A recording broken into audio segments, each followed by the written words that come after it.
Olá, tudo bem? Meu nome é Jorge Rodrigues, sou advogado aqui na Rodrigues e Bittencourt Advogados.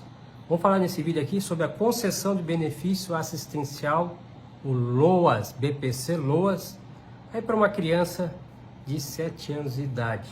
Tá? Então, é possível pedir o benefício assistencial para a criança? Vamos ver aqui, vou trazer para vocês uma decisão judicial. Vou pedir para vocês também curtir, compartilhe esse vídeo, marca alguém que pode ter interesse em assistir e também comente aqui embaixo que cidade que você é, de onde que você está assistindo esse vídeo, se você gostou desse vídeo e se você quer sugerir então um vídeo, alguma nova análise jurídica aqui de algum caso que você tem interesse, tá? Então vamos lá.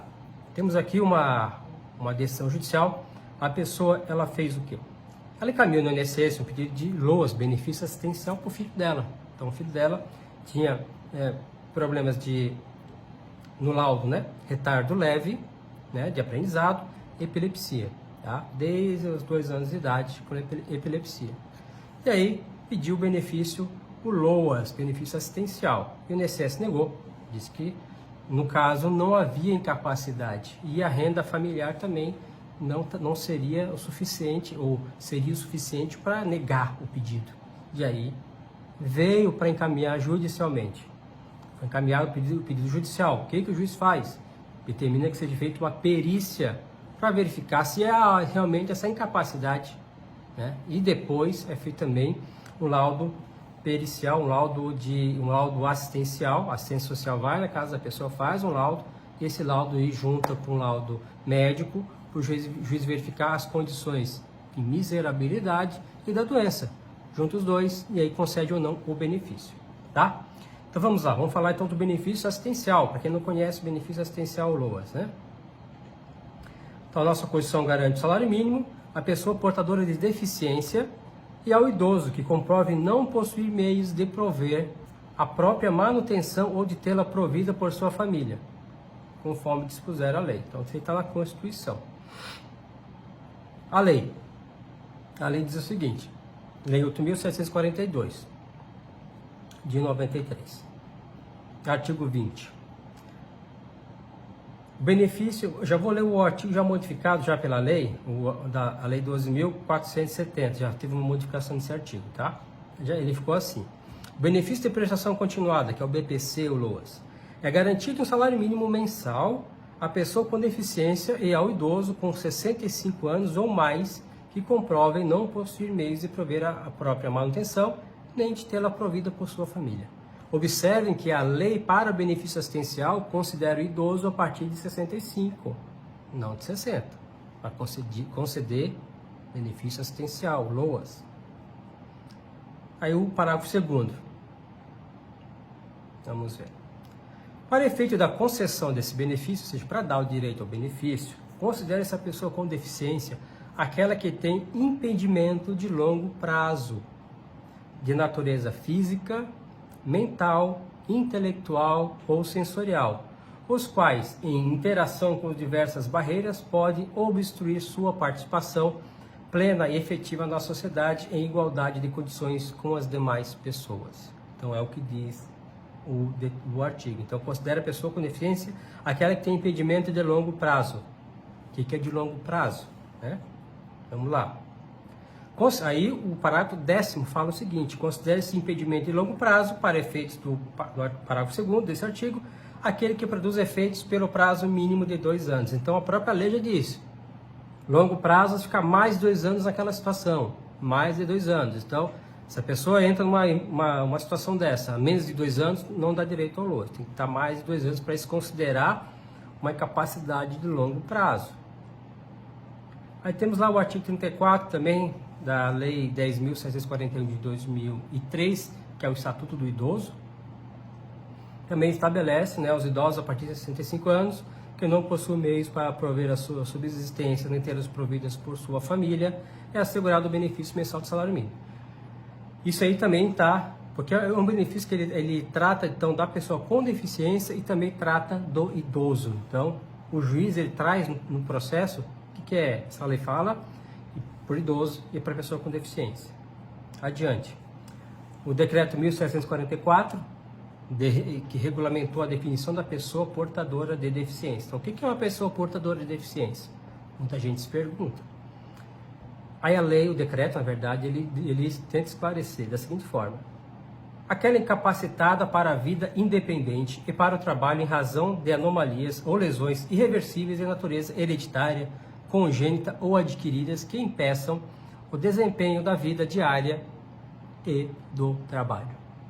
Então,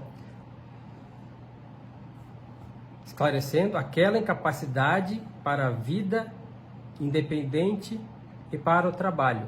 Então, a incapacidade para uma vida independente. Então, é aquela, a pessoa precisa sempre estar dependendo de alguém. Então, são definições da pessoa portadora de deficiência.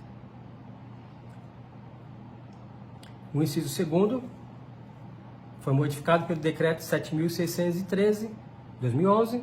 Vocês vejam que uma lei ela está sempre aprimorando e modificando. Então, a alteração já diz o seguinte: pessoa com deficiência, aquela que tem impedimento de longo prazo de natureza física, mental, intelectual ou sensorial, os quais em interação com diversas barreiras podem obstruir sua participação plena e efetiva na sociedade em igualdade de condições com as demais pessoas. Já mudou a forma deles tratarem a pessoa com deficiência. Já mudou. Então, isso aí de 1995 para 2011, já mudou a forma deles verem a pessoa com deficiência. Aí vem as alterações da legislação, né? Não vamos entrar muito aqui também, porque aí é bastante coisa. Vamos ver aqui, então, o que o juiz analisou para a concessão. Ele analisou o quê? A caracterização da pessoa portadora de deficiência e a comprovação de não possuir meios de provar a própria manutenção nem de tê-la provida por sua família. Então, analisa o quê? Se essa pessoa é portadora de deficiência e se ela tem meios para prover a sua própria manutenção. Ou se a família tem como manter essa pessoa. Se é uma família que tem condições de manter essa pessoa, tem salário, os membros da família possuem salários, renda, podem suprir necessidades, aí a família é responsável por isso. Quando a família não consegue suprir, aí o Estado tem que entrar e dar o direito ao benefício assistencial. Por isso que eles analisam muito se tem renda na família. Quanto à impossibilidade de ter sustento provido pela família, interessante isso aqui, importante, olha só.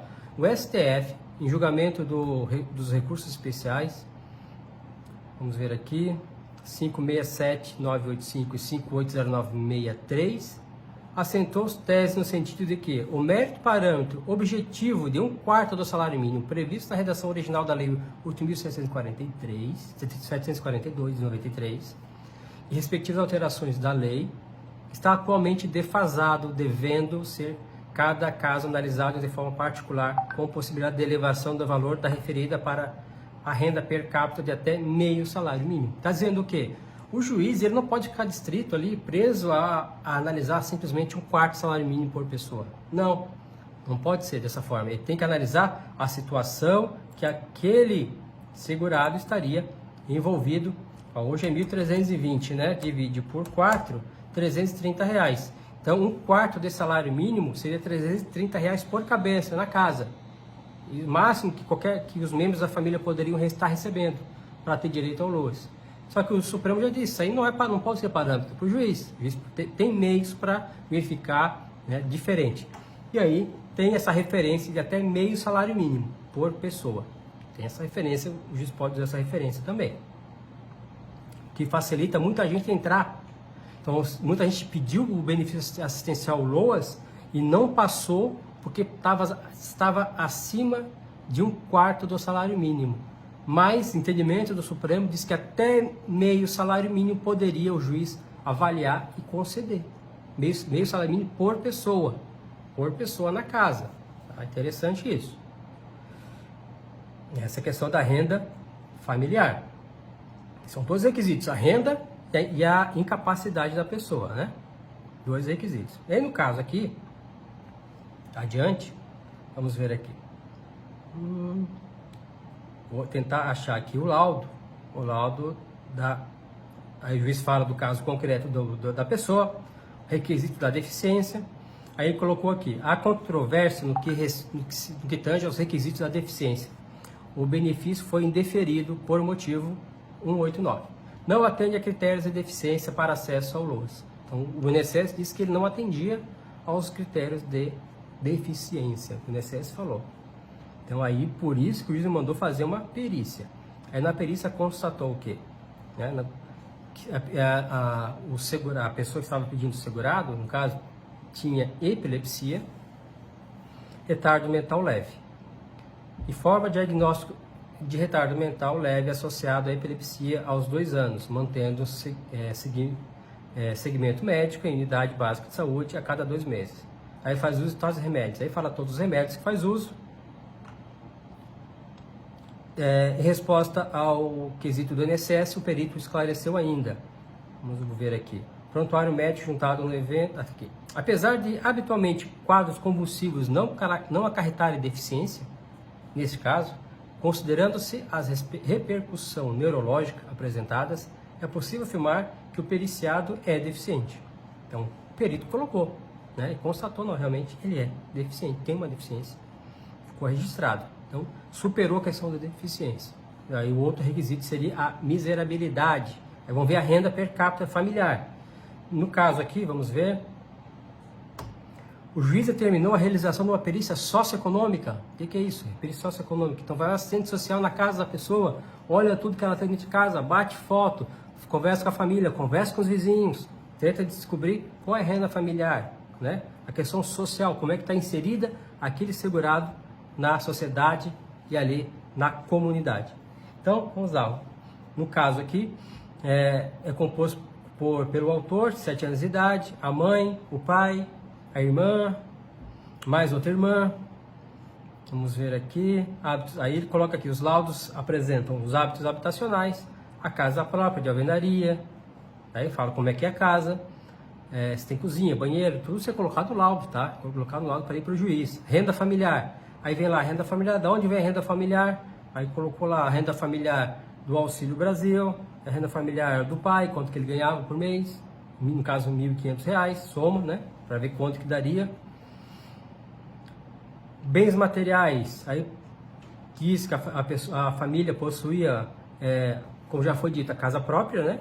E também possuía um carrinho 2014, carrinho popular. Que, diga-se de passagem, tá? O INSS às vezes usa essa informação só para negar. Só que muitas vezes ter o veículo é de extrema necessidade para que faça frente a uma necessidade da pessoa que está incapacitada, doente. Precisa socorrer ela rapidamente. A pessoa que tem, no caso, convulsão, precisa estar direto levando no médico, hospital. Como é que faz isso? O veículo é um meio eficaz, rápido, né? Então, usar isto como prejudicial para negar o direito da pessoa é ser totalmente desumano. É ser desumano. Mas, vamos lá, para vocês verem que tudo entra no laudo, inclusive se tem casa, se tem carro, a renda de cada um da família, tudo você vai entrar no laudo para dizer se é incapacitar, se a renda familiar estaria englobada dentro para dar direito ao LOAS ou não, ao BPC ou não. Aí vai lá, despesas habituais do grupo familiar, água, energia, celular, internet, alimentação. Você vê que até internet hoje é algo essencial, tá? Tá aqui. Medicamentos, aí medicamentos fornecidos pelo SUS, alguma coisa comparado. A renda declarada pode ser maior do que, aí o laudo, no laudo, né, no laudo tá aqui, ó. Aqui a renda declarada pode ser maior do que a declarada, tá dizendo que a renda que eles anexaram lá, que informaram lá quando fizeram o cadastro no CRAS, né, a renda atual pode ser maior do que aquela, né, pode ser maior que aquela, porque vários membros da família. Aí tem a questão do Auxílio Brasil, que entrou naquele mês, não tinha antes. Vamos ver aqui, registro se o pai ou a mãe estava empregado ou não, né? Quando fez o pedido lá no benefício essencial e fez o cadastro no CRAS, da prefeitura, né?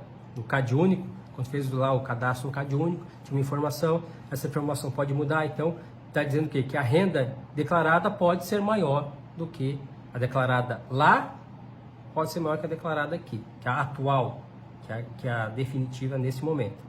Atualização do débito, Vamos ver aqui. Ah, tá. Aí já vem a decisão do juiz. Aí já é a decisão do juiz. O que ele decide aqui? Vamos ver. Então, olha só, o juiz analisou toda a situação dessa família. Não foi só do segurado, né? Analisou se ele era deficiente ou não. Caso menor de idade, com epilepsia, o estado de saúde dele. Analisou a renda familiar de cada membro da família, as despesas de cada um do membro da família, de onde que vinha essa renda familiar. Se tinha um casa, se não tinha um casa, se tinha um carro, se não tinha um carro. A assistente social foi na casa, bateu foto de tudo, ela faz um laudo completinho para o juiz. Então o juiz tem como analisar o caso desse segurado, com segurança. E aí ele decide o quê? Nesse caso específico, ele decidiu o quê? Condenar o INSS a conceder o benefício assistencial de prestação continuada, deferindo nessa sentença. Então o juiz autorizou que fosse dado o benefício assistencial e condenou o INSS, então, a pagar o atrasado, implantar o benefício daquele menor ali. Vamos ver aqui. Mandou o INSS pagar a despesa do perito. Deu prazo de 20 dias para o INSS botar no sistema aí, né, o benefício do segurado. Então, para vocês verem que às vezes a renda familiar pode ser maior que um quarto salário mínimo. Nesse caso, como parâmetro, pode ser até meio salário mínimo. Até meio salário mínimo por cabeça. Per capita, por cabeça. Então há outros parâmetros e outras formas de trabalhar o processo para que o juiz chegue para o juiz, uma forma que ele consiga entender a situação da pessoa, né, entender, e conceder ali o direito ao benefício assistencial, que é o caso. Foi o caso deste processo da Justiça Federal. No caso aqui, a decisão foi da Justiça Federal de Joaçaba, tá? De Joaçaba, a decisão lá de Joaçaba. Mas é interessante saber que há parâmetros. Então, às vezes a pessoa se desespera e acha, não, o INSS negou, a minha renda é mais do que um quarto salário mínimo, que é R$330, então não dá. Não dá, não vou conseguir. Então é importante saber medicação que a pessoa toma, se ela está fazendo tratamento, quanto tempo ela faz o tratamento para saber se é de longo prazo, quais são as despesas que ela tem, todas as despesas que ela tem que pegar nota no nome dela, pega a notinha, guarda de remédio, visita no médico, vai anotando tudo. Tem que teve que pegar um táxi para levar a criança lá, ou o doente, ou o idoso, né? Pega a notinha, isso é despesa. Anota tudo isso aí, que ajuda aí a convencer e a demonstrar para o juiz que aquela pessoa precisa do amparo aí do governo para fazer frente à sua sobrevivência. É uma questão de sobrevivência. Quem não curtiu e assistiu o vídeo até agora, curte o vídeo, diz de onde você está assistindo aí, marca um amigo e também dá uma sugestão para os próximos vídeos, tá? Importante a gente levar essas informações para as pessoas. Tem muita gente passando extrema necessidade e às vezes não tem a informação para que ela possa ter a esperança de poder ir lutar, ir atrás. É difícil, mas demora meses para sair, demora, mas é a única maneira de você conseguir mudar a sua vida agindo. Tem que agir, tá? E às vezes você fazendo o ato de compartilhar o vídeo, você está ajudando outra pessoa sem nem saber. Isso é muito importante. Fiquem todos com Deus e até a próxima.